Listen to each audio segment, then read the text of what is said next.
How you going, guys? I'm here at my latest purchase for one of my clients. I'm here to show you how to inspect a property, mostly from a building and pest inspection, not so much to deal with the agent. You see, you want to know exactly what's going on with the building before you put your offer in. A lot of people, I feel, actually think, well, I'm going to get a building and pest, I don't really need to know this. But you can negotiate harder at the start with the more you know about a property. So let's go, take a look. I'll show you exactly what I do. Before we get in there, let me show you what I take to every single inspection. Notepad and pen. We're going to draw up a floor plan whilst we're here.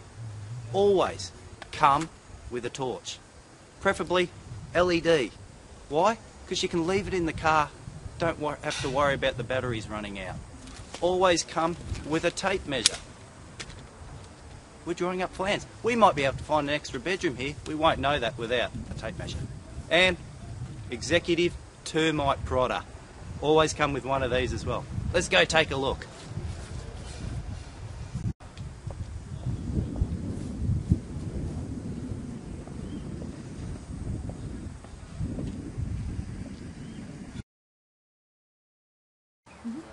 Okay guys, first big tip.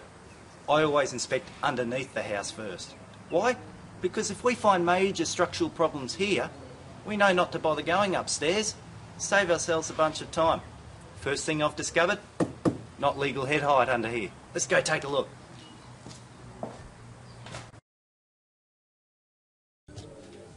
Okay guys, you would have noticed from the outside that we're actually looking at a high-set house here, high-set Queenslander. And these were never designed to have walls built in, just like here. Now, they have done it kind of properly here. You can see here, steel ant capping down the bottom. But I can tell you it's never as good as it was originally intended. See here, garage door. When this house was built, they never designed them with a garage door. And what does this garage door do? Straight into the ground. And if we follow it up, ooh, see here? They've chopped around the ant cap. It's been compromised. And I can tell you, if we look up here, yeah, termite dust. Termite dirt there, guys. Yeah. See, that's what happens. So these are the kind of things we've got to look for. You can even see the trail coming up the side here. Obviously the ant cap hasn't done too well.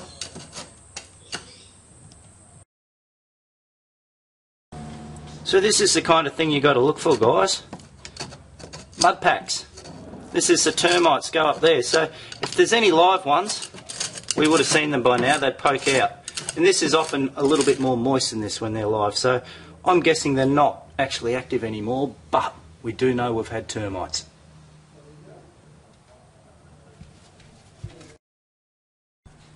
Okay, so I've shown you one place where the termites appear to be getting in. But look around us, guys. It's been built in right around. So we've got to go along every single point here and to see how many entry points there have been.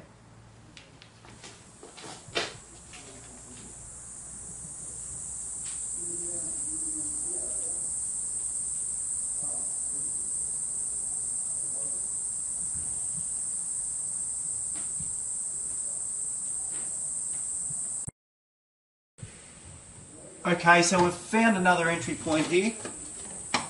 You can see the staining from where they've gone up. Again, nothing active coming out. So they've either done their damage and gone, or they have been treated.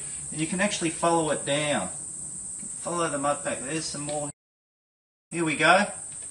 So again, you can see the trail. So let's see if we can see what's going on here, how they're getting in.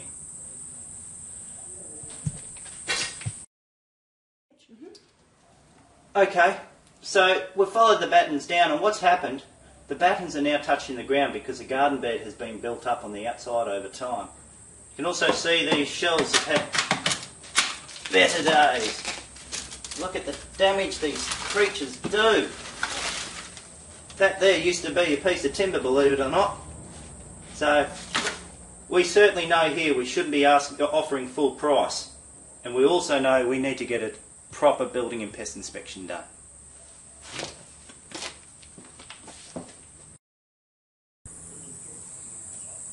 Alright, We've had a look around, we've found at least 3 entry points for termites. But there's more to look at under here. Stumps. Got to check out all the stumps, make sure that there's no concrete cancer. That's where the stumps have blown out. This stump looks great. End cap's in place. And as you look across the house, you can see that it's all nice and level. So, this is in great nick.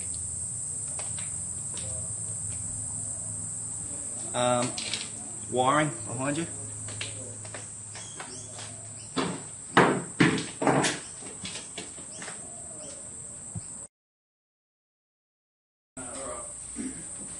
Alright, so we've gone to check out the meter board now. No safety switch. Very important. If you are going to rent this place out, you must have a safety switch installed. The good news is it appears that it has been rewired at some stage, and if we follow these wires around, I think you'll find that it's all been done. It's when it's black. We call them black snakes, and some of them were made when materials weren't real flash, and they crack and they're actually a fire hazard, so you do need to check that out.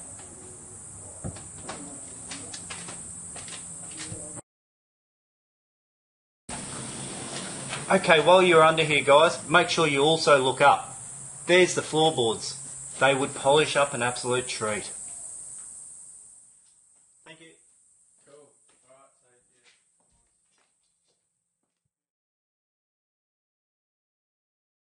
Alright, so while we're down here guys, check out the hot water system. We've got a new one and an old one. I haven't seen one like that before. I reckon that's probably the first one ever made. It's probably all lead too. You might actually be able to recycle it and get some money.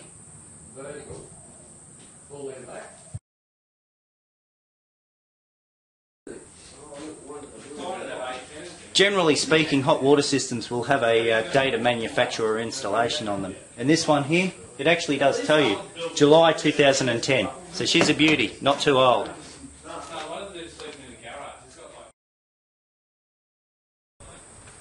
Okay guys, once you've done underneath, we need to move on to the outside. You don't need to concentrate on the obvious stuff too much. The agent here knows it needs a repaint. They've priced it accordingly. You're not going to get the price down too much further as a result of that. But what you do need to do is start coming up with a list of things that need to be done, and the little things that maybe have a compounding effect. They might actually add up the renovation value, make it a little bit too expensive. Take for example these stair treads. You can see that some of them are quite old. In actual fact, one has even been replaced. If one's been replaced, it might mean you're up for more sometime down the track. Good. Okay, so we're coming up with our list here, guys. There's window hoods here, kind of ugly, a bit dated, but they'll paint up okay. Obviously outside needs painting. Windows have been replaced at some stage. You lose a bit of character, but these will work better than the original windows. Got some battens touching the ground there, so you might want to rectify that. Gutters have obviously been replaced at some stage, so hopefully no dramas there.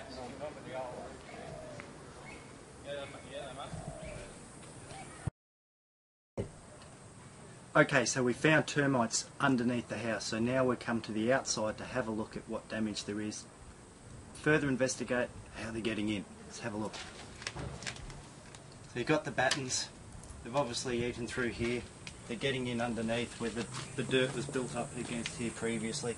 The battens have come off. You can see further damage down further. Some flaking paint, which I think is just the paint, not the termites. But again, building and pest inspector. We're just drawing up our list. Also quite obvious, we need to replace the fence. So at some stage, this needs to be done. It's got quite a list we've got going here. Not sure if that was too good, and I didn't speak that loudly, so is it enough? Should be. There's a beautiful spider there. Look at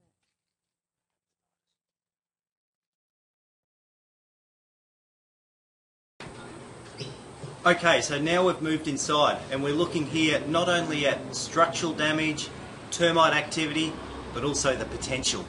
I'm standing at the moment inside an enclosed veranda. Great space for use as a study, but would be even better opened up, made into an extension of the living area, gives it street appeal. And what about the light fitting up there? $50 at an antique shop, guaranteed. Alright, so you guys are now just inside what would have originally been the front door. That will be reinstated when we open up the front veranda. We're looking in here, I can see this carpet under me. Don't worry, polished floorboards, we've seen that from underneath. You can also see over here that a wall has been removed. You can follow the alignment also on the other side here. That's fine, in fact it makes it nice, large and open plan. We just need to make sure that they've done it right, that it is structurally sound. If we go and have a look out the back here, I'll show you the kitchen and what my idea for that is.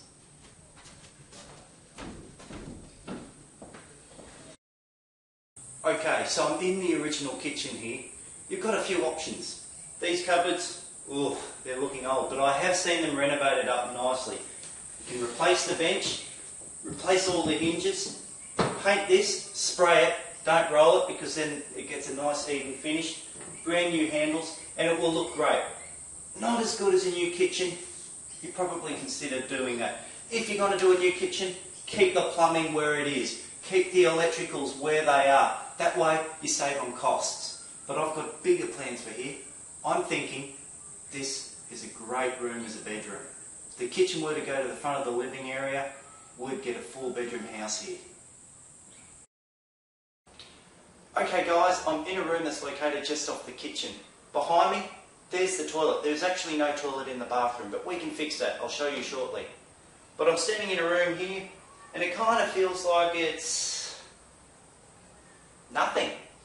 Feels like it should be a laundry, but it's not. So there's an opportunity for you. Laundry is currently underneath the house. You could possibly bring it in here, or if we turn the kitchen into a bedroom, this could possibly become an ensuite.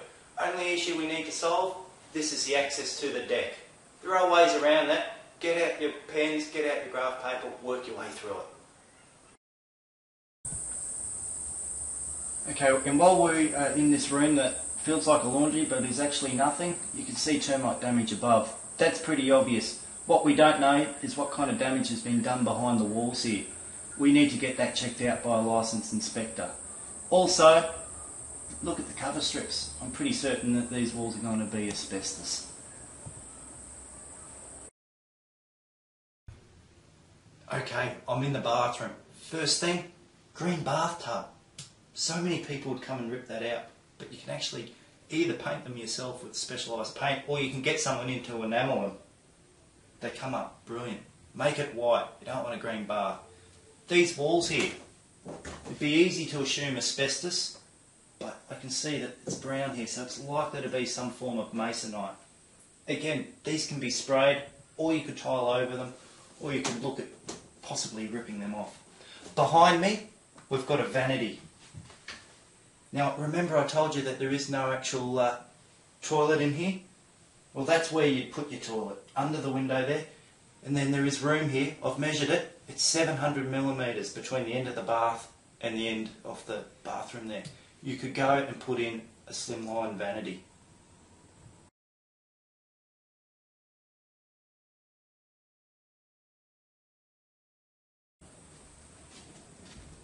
Okay guys, you are standing inside the kitchen, looking back now towards the front of the house. If I was to take the kitchen out of that room, make it into a bedroom, then you'd need to find a kitchen, and this is where you do it. So you're opening up the front veranda, and the front veranda would then become an extension of the living room. It might even be essentially a dining room for people. So either an L-shaped or U-shaped kitchen over here in the corner. What it does do is it makes the living area pretty small. Maybe it's not so good for family renters to have 4-bed, 2-bath with a small living area, but we're in a student area here, and that's a far better result, especially if you are planning on holding the property. Okay, so if we're turning this kitchen into a bedroom, we're going to have to enclose this wall in and create a doorway. So I'm measuring up now, and it's about 1.8 wide, which means you need about 1 metre of wall and an 800 door in here. How hard's that? It's not. There's nothing structural about it. It all exists already.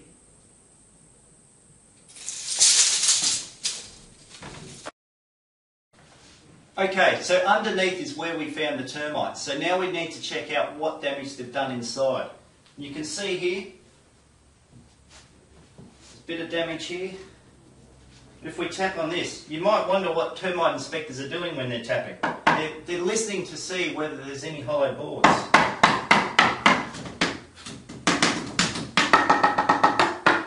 You can hear there's all different sounds and hollow boards there. So certainly, at least here, around the window frame, I think you'll probably find that the seal, yep, here we go, seal is pretty damaged. What you'll find is the termites have actually come looking for this window sill. That's what they're concentrating on, because it's not an original window, not an original seal, it's the tasty pine that they're chasing. So you'll find that there's a fair bit of damage in and around the seal with the VJs. Now this is non-structural, so it probably isn't a big deal from that perspective. It is a cost though. How do you fix it? Well, you can pull out all the VJs, replace them. You could also make sure there's no active termites and then sheet over it. That's also an option. Really depends on what standard that you guys want to go to. Okay guys, another room, another check for termites.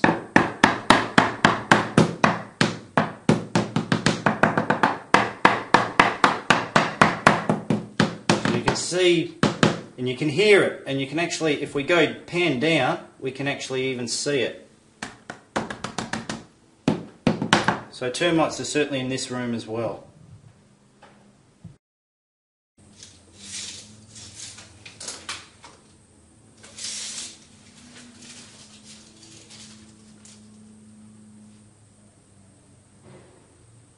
Okay guys, whilst you're here, make sure you draw up full floor plans and take lots of photos.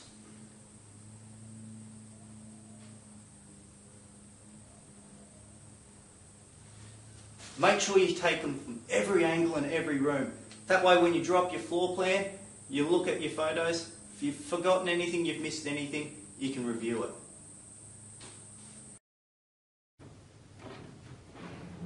Alright guys, another thing you should do is check all the doors. Make sure they open and shut okay.